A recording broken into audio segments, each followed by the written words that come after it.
So guys, for today's video, pupunta tayo dito sa Pasay. Mag-home service tayo.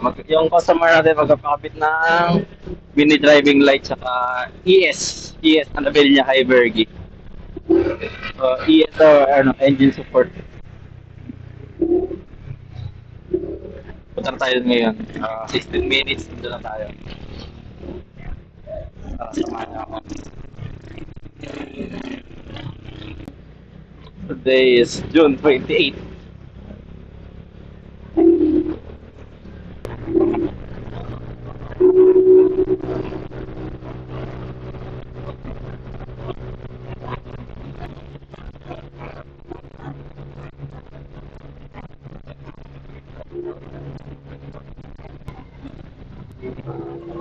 So guys, dito na tayo sa customer natin.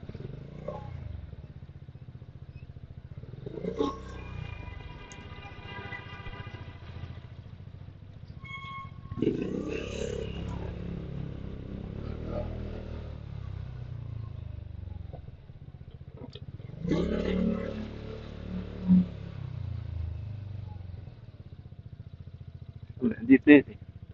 Dito nga. Dito na tayo. Tayo sa customer natin. Ito ba yun?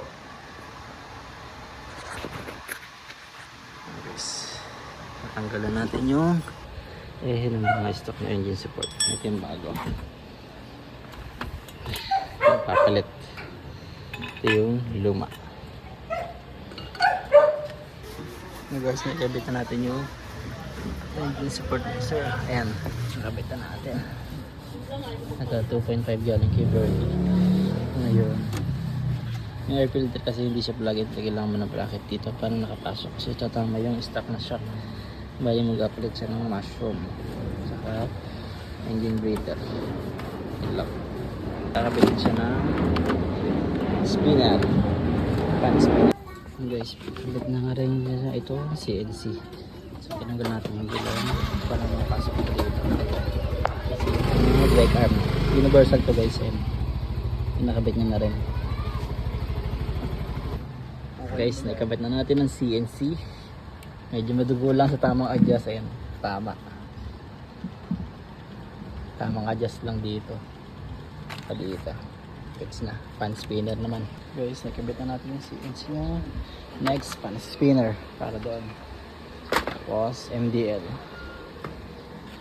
Here guys, ito pan spinner naman. Puputuloy lang natin ito. Naka-USB na to para may kabit ng pan spinner dito. Ayan. Let's go. Natanggalan natin to gamit ang hot rod. Linisin lang to. Ayan guys, nakabit na natin to. Ginawa natin ng paraan kasi ang kasama niya is ito. Hindi siya bolt and nuts, screw type lang siya. Kasama nito. Ayan. Kaya ito, ginawa natin ng paraan cable tie. Papalitan niya lang pag nakabili na siya. Ayan. Basta nakabit na natin sa gilid.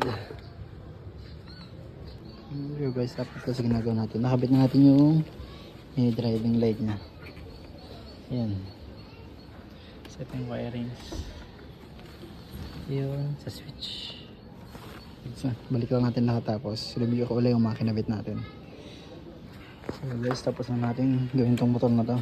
Bali ang ginawa dito is nagpalit ng engine support. Ayan, 2.5. Nabili niya kay Bergie. Pan spinner, ARM. Ginawa ko lang ng parang to kasi wala siyang screw na merong bolts and nuts. Tapos, itong sa likod, brake arm na CNC. Ayan, ginawa ng paraan para magkasya kasi wala siyang allowance. Ayan. Kita dyan na. Bali dito, sinanggal mo na air filter.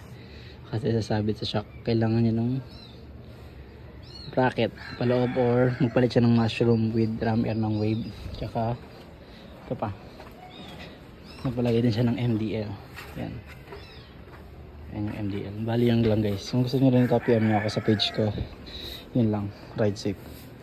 2.5, mas labas yung gulong nya. Yan. Yun lang guys. No? Good sa guys. Tapos tayo sa customer natin, uwi na tayo. Bagus.